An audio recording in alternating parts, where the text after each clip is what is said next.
MrBeast and friends trapped in a haunted house. MrBeast and his friends were always up for a challenge, so when one of them suggested spending 8 minutes in a supposedly haunted house, they couldn't resist.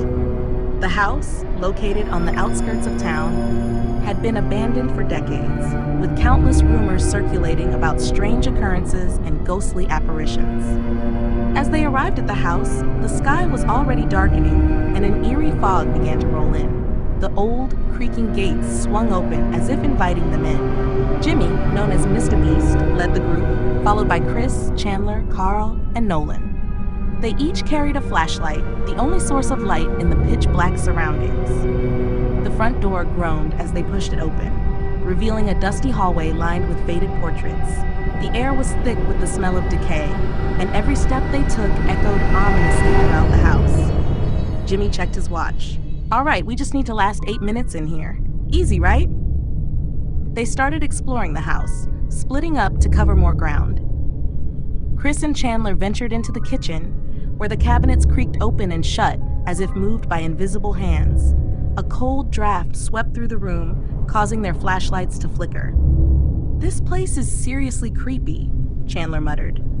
Meanwhile, Karl and Nolan found themselves in a room filled with old toys. The doll's eyes seemed to follow them as they moved, and a music box in the corner suddenly started playing on its own. The tune was slow and haunting, sending chills down their spines.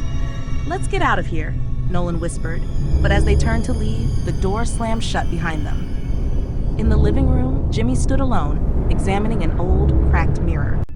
Suddenly, his reflection distorted, and the image of a pale, shadowy figure appeared behind him. He spun around, but the room was empty.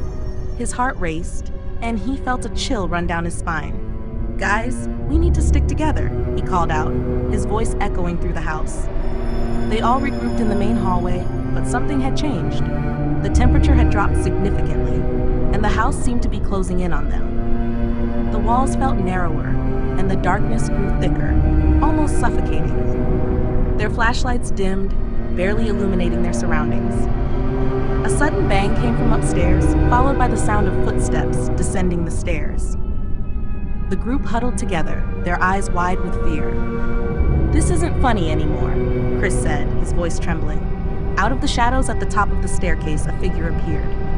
It was a woman, dressed in tattered clothes from another era, her eyes hollow and lifeless. She began to descend the stairs, slowly at first, then faster, as if floating toward them.